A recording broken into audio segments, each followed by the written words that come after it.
Hey guys, welcome to another episode of Secrets from the Saddle, All Things Cycling Podcast with your host, Sylvie, and this is Coach's Corner, where I talk about whatever coaching related or whatever is on my mind.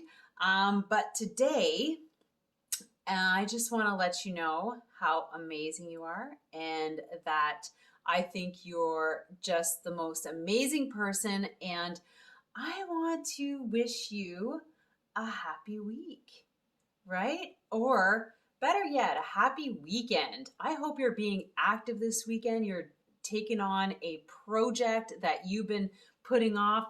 It is November, so I don't know if you're getting excited about Christmas, but I'm getting excited about Christmas. And they said I have to wait till the 15th. But I hope that you're engaging in some projects. This is what November is all about. It's not about getting depressed.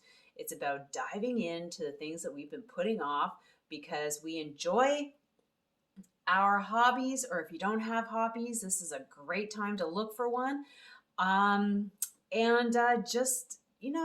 Just to be with yourself today or this weekend. And maybe it means relaxing. Maybe you're so busy that you don't take the time to relax. Like I used to be like that. And I love putting my phone away on Saturdays and just engaging with projects for myself, with maybe going for a bike ride or being with the family, and it's just like rejuvenating because I get to work on Sunday afternoon. I have to pick up and do a couple things, but you got to turn it off. Like you can't always be so regimented and doing all these things all the time. But that's not what we're going to talk about today. Today, we're going to talk about, and this I decided to do because I was just thinking about my friend. And let's just talk about injuries. Injuries and how do you stay motivated to keep moving forward and making sure that you don't backpedal and backstep and lose your fitness because you're waiting for a surgery or you're just finished from a surgery and you have X number of months that you need to take to get better. Now, here's the thing. A lot of people get so anxious and guilty feeling because and rush the process because they don't want to hold back and take the time for good recovery. Now, there's one episode, I'm going to put it in the show notes. It's my friend Jon Davis, and he spoke about, he tore his, I think it was either his Achilles or he had a calf pull. Either way, he was off his bike for 4 months, maybe a bit longer than that, and he couldn't do anything. And he was so worried about losing muscle mass, not being able to cycle.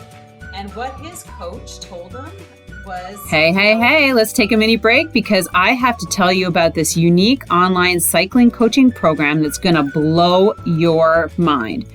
This is your fast and easy way to become a better and stronger cyclist by joining an online 16-week cycling training program geared towards improving cycling skills. My name is Sylvie, your podcast host and Level 3 National Cycling Performance Coach. I have been coaching this unique 16-week program every winter since 2006. Why did I create this unique 16-week program? Winters were harsh and still are here in the region. No one likes or liked to work out alone in their basements until the world of online cycling really took off last year during COVID, which has been a game changer for cyclists worldwide. So why would you sign up to a 16-week online road cycling training skills program when you could be riding inside? Well, here's the thing. There's this little known thing called the 4 key pedal strokes. Hardly anyone is talking about, but when you learn and use them, you will see a huge difference in your cycling performance, not to mention impressing your friends and yourself.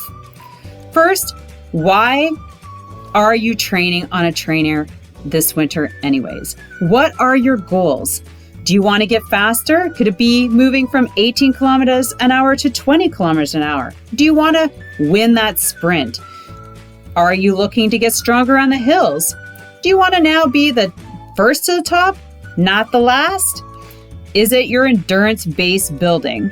Do you want to move into a faster ride group? Or maybe you're looking at getting into racing. Whatever the goals, they require specific skills that need to be taught and practiced in order to improve. I've coached over 500 cyclists in this program with a reported 5 to 20% increase in cycling fitness over the 16 weeks. Here are a couple of reasons that this program might be for you. You're still frustrated with climbing hills and keeping up with the pack. You like structure and scheduled training sessions. You like to train in your cycling zones. Your heart rate is all over the place. Possibly you want to optimize gear changing and learn a little bit more about that to become more efficient. You would like coaching feedback on technique and form. Joining a cycling skills program like the 16-week program can provide more benefits that will help drastically improve your cycling fitness through focused training in your heart rate zones, hill climbing, speed, endurance, while building up fitness through the 16 weeks of periodized winter and strength training program. Go to 16wkroadcycling.ca. That's 16wkroadcycling.ca for all the details and to join today. The program starts in December. Now, back to our episode. And this is what we're going to go over today, because if you're sitting there, and I have heard so many stories of people with injuries who have let their fitness go, not only their fitness, but their health. Like they say, this is like the ticket to like not do anything, eat like shit. And then when it's time for either the surgery or to get back to regular activity, you've gained like 15 to 20 pounds. So like, how is that going to help you? And here's the thing. It all comes down to mindset and what you're willing to do to keep yourself healthy in the midst of having to hold off and wait for your muscles to repair or to come back from a surgery, whatever it is. I mean, granted, like usually injuries either happen from the waist down or the waist up. So we still have like a bunch of muscles that we can still effectively work on. Would you agree? Like whether it's like your knee, you're waiting for knee surgery, or you've got hip surgery, you've got a whole bunch of like abs, back, chest, arms, shoulders that you could be working out in the meantime. And that's what I'm talking about. I'm talking about sitting there going, oh, okay, so I'm going to be out of commission for X number of months, weeks. What can I do to stay fit and active? I know I can't ride my bike, or I know I can't run, but do you think depression, going into a state of depression, is going to help anyone? No, it's not going to help you. It's not going to help the people around you because you're the one who's going to be complaining all the time. So here's the thing.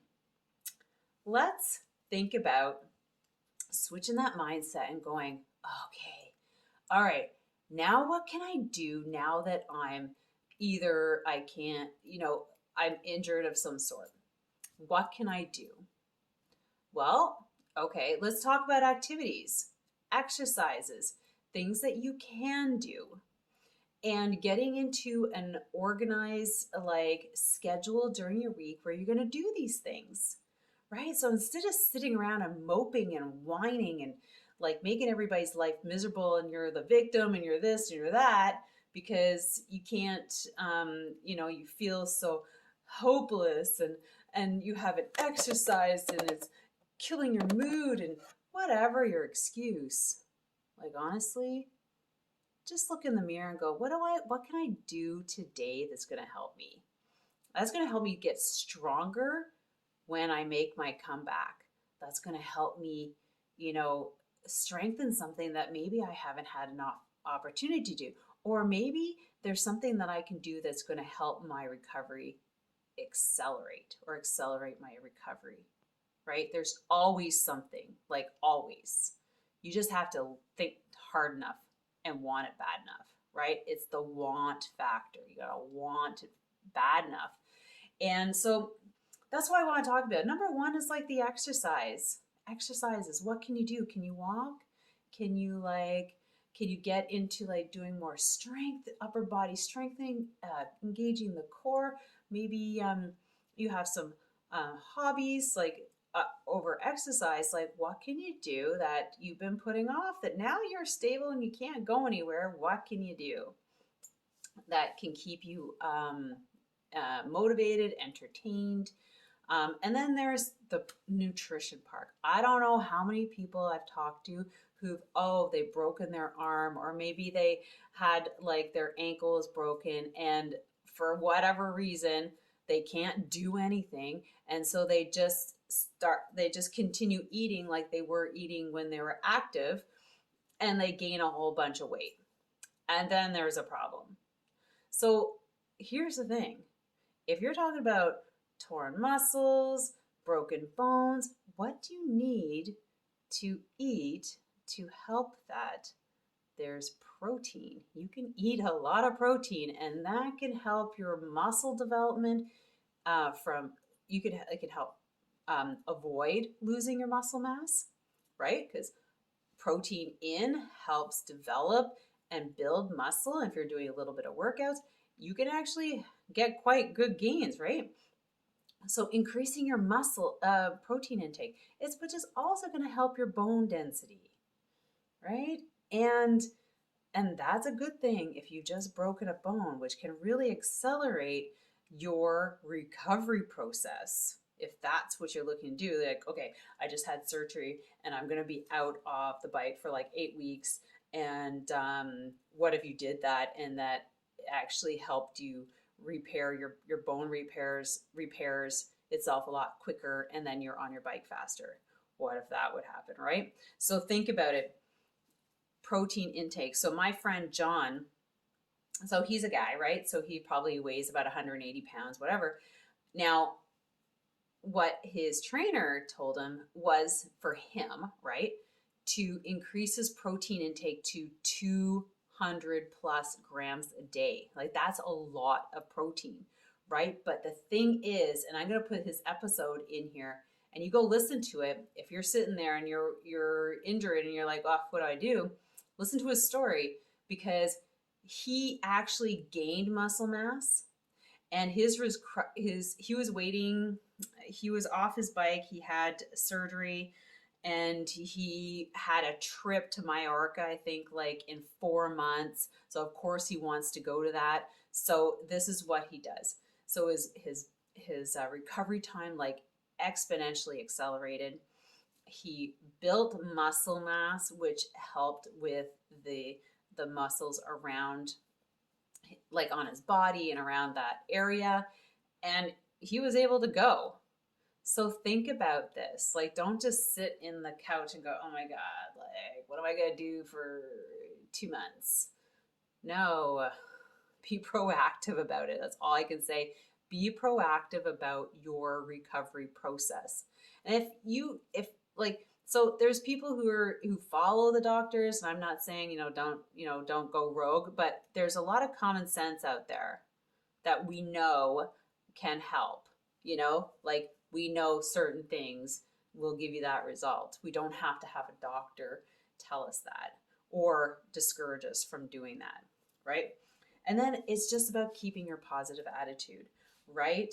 Like, don't let it be your story. You can change your story. Like, this happened and I'm looking forward to this. I'm doing everything it's going to take to get me back to where I was. Be positive, because we all know that positive vibes in our body create positive things. And if I can tell you that and reassure you that the more positivity you put out there, the more positivity you get back. The more negativity you put out there, the more negativity you're going to get back. And the more things that are not going to go your way. Can we just understand just say, yeah, I totally know what you're talking about. So think about that. positivity, amping up your nutrition. Like, do whatever it takes. Don't sit there and go, like, sounds good, but I'd rather like sit and mope in the corner and like whine about this and that and things like that. And then get your exercise in. Yeah.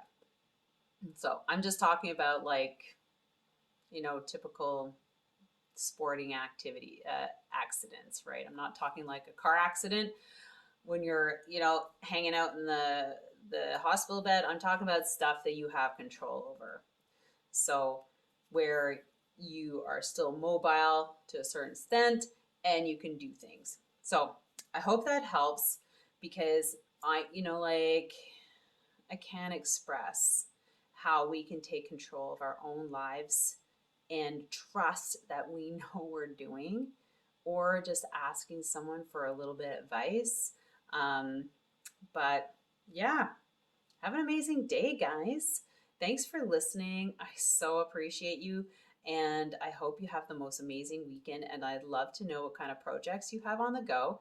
And I'd love to know if you are gearing yourself up for some winter cycling indoors, because I know I am. I just did my first FTP and I did my first race. And I'm really looking forward to how my training program is going to accelerate my fitness this winter. Super excited about that. Anyways, I want to hear what you're excited about. So please go to YouTube and put a comment there. Or if on your platform you can do a review and just add your comment there, that would be really awesome. I'd love to start engaging with you guys a little bit more. It's almost been a year. I've learned a lot of stuff about this podcast, about myself. I learned a lot from my guests, and I'm just super excited about next year. The January episodes, I just want to give you a little heads up, are going to be all about cycling events. Like, I only have 8 spots, so it's going to be 8 cycling events. I picked some from here. I've heard some in the States, the UK. So I'm super excited about bringing that, so you can listen to that and put some of them on your calendar. Yeah. All right. Have an amazing day. Love you all. And until next Friday.